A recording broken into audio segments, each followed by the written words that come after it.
We're watching a part of Lou Dobbs Tonight for September 24th, 2008.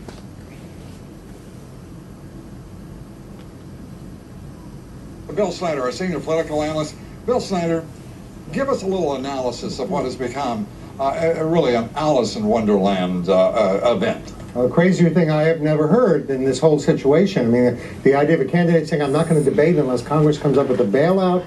You know, the job of a political leader, the job of a president in particular, is to reassure people. Remember, we have nothing to fear but fear itself. I fear that Senator McCain may be spooking a lot of people by heightening this sense of anxiety and crisis. But Bill, think about this. We've got elected officials in Washington, D.C. being told by the Treasury Secretary that people in this country should be more scared than angry. Yeah, well, and we've got a president and an administration basically saying it's got to be done in 36 hours or we're going to be in great crisis.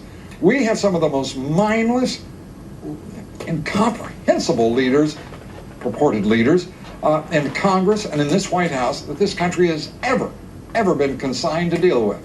Well, analytically, I can only give you a reason for that, which is the only way things get done in this country is if there's a sense of urgency, if there's a heightened sense of crisis. And the problem is that these politicians are trying to generate that sense of crisis because that's the only way they think they'll get anything passed, particularly if it's going to be bipartisan. Well, how clever of them to have found themselves in alliance with greedy, irresponsible CEOs and Wall Street moguls so that they could drive the financial system into the dust and create thereby a crisis that would be persuasive for the American people. I'm delighted to find out there was that much foresight at work here. That is a very good question. I'll tell you one thing. People are very suspicious of anything that comes out of this deal in Washington. Yes, they take it seriously. People don't say that they are panicky about this, but they are concerned. But when we ask them, do you think any new program that comes out to deal with this financial crisis, this financial problem, would treat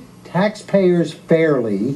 Two-thirds of Americans, nearly 65%, say no. They do not think it's going to treat taxpayers fairly. They are suspicious of anything that comes out of Washington as some form of a deal. I'd like to meet those folks who think that it will. That would be an interesting encounter. All right, Bill Snyder, Sure. Thank you very much. The issue of this bailout. Now, you've talked about taxpayers.